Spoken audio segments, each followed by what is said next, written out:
Hey, welcome to Tabletop Skirmish Games and part 8 of our How to Play Kill Team series. I'm Lee, and in this video I'll be taking you through all the rules you need to know for line of sight and cover.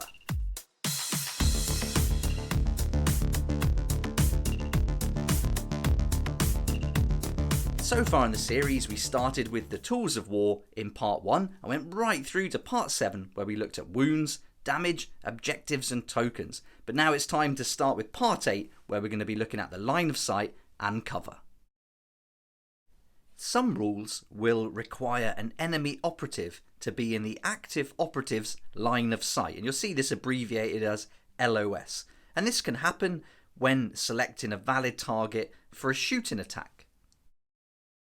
Throughout the core rules, this enemy operative is known as the intended target.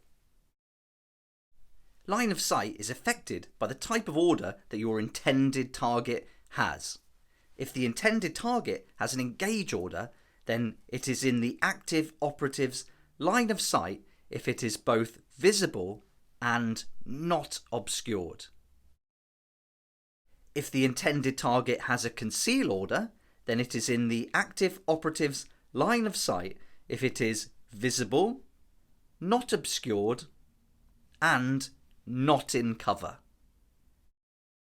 Now let's take a look at what it means to be visible, obscured, or in cover. Let's start with visible first. For an intended target to be visible, the following must be true. You can draw an imaginary, unobstructed, straight line, known as a visibility line, 1 millimeter wide from the head of the active operative's miniature to any part of the miniature of the intended target, but not including its base. In the rare instance that bases prevent an intended target from being visible to the active operative, such as when the active operative is directly below or above the intended target, treat those bases as being invisible. Some rare rules will require you to select a point that is visible, for example, a point on the kill zone. In such circumstances, you must be able to draw an imaginary, unobstructed line 1 millimeter wide from the head of the active operative's miniature to the point you would like to select. Now let's take a look at obscured. Regardless of whether a target operative has an engage or a conceal order, if an obscuring terrain feature is in the way, an active operative may be unable to have line of sight to them. For an intended target to be obscured, the following must be true. The intended target is more than one white circle from a point at which a cover line crosses a terrain feature that is obscuring.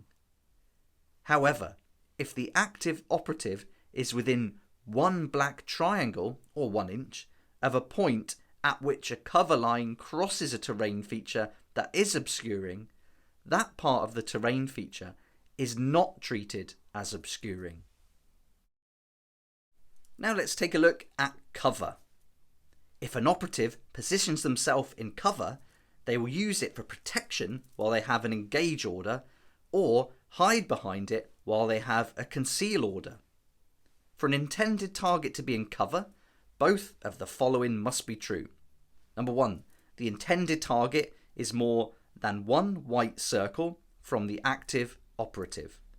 Number 2, the intended target is within one black triangle of a point at which a cover line crosses another operative's base or a terrain feature that provides cover.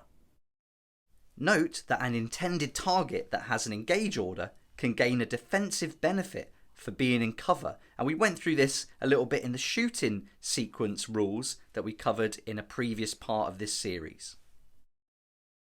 Now let's talk about the cover lines, and to establish cover lines, the active operative's controlling player draws imaginary straight lines 1 millimeter wide from any part of the active operative's base to every part of the intended target's base. Now we've gone through all the rules for line of sight, let's look at some examples for obscuring and cover. In our first example, a commando with an engage order is visible to the veteran guardsman, but a terrain feature that is obscuring is between them. The veteran guardsman is not within one black triangle of a point at which a cover line crosses the terrain feature. The commando is more than one white circle from a point at which a cover line crosses the terrain feature. Therefore, the commando is obscured. It is not in the veteran guardsman's line of sight and is not a valid target for its shooting attack. In our second example, a commando with an engage order is visible to the veteran guardsman, but two terrain features that are obscuring are between them. The veteran guardsman is within one black triangle of a point at which a cover line crosses one of the terrain features. Therefore, the commando is not obscured by that terrain feature. The commando is not more than one white circle from a point at which a cover line crosses the other terrain feature.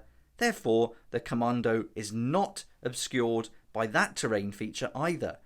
It is in the veteran guardsman's line of sight and is a valid target for its shooting attack. In our third example, a commando with a conceal order is visible to the veteran guardsman and is not obscured.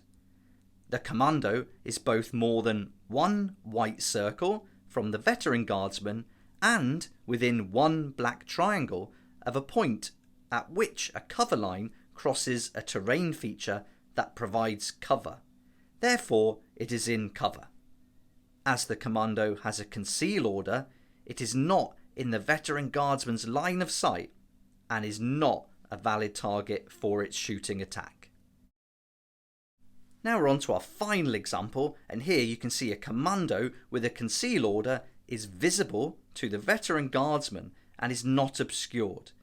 The commando is more than one white circle from the veteran guardsman, but not within one black triangle of a point at which a cover line crosses a terrain feature that provides cover. Therefore, it is not in cover. It is in the veteran guardsman's line of sight and is a valid target for its shooting attack. That now covers all the rules for line of sight, obscured, visibility and cover. So now come and join me for part 9 of our How to Play Kill Team series, where we'll be taking a look at kill zones and terrain traits. You can find loads of other videos on my channel for Kill Team and other games, and these videos include painting, deep dives, how to play and many other topics. I hope you enjoyed the video and found it helpful, and if you've got any questions, please add them in the comments section below. It'd be great to hear from you, and if I can help you out in any way, that would be awesome too. But thanks so much for watching. Can't wait to see you in the next episode of the series. Please like if you like it, subscribe for more videos like this, and don't forget to hit the notification bell to join me next time on Tabletop Skirmish Games. If you like this kind of content and would like to support the channel, then please check out my Patreon page, and thanks to everyone who's joined so far. It's really awesome. We hang out on Discord, talk about the hobby, share ideas and help each other out, and you'll get some perks there that you're not going to find anywhere else. So I'll put a link in the description and it'll be great to see you there.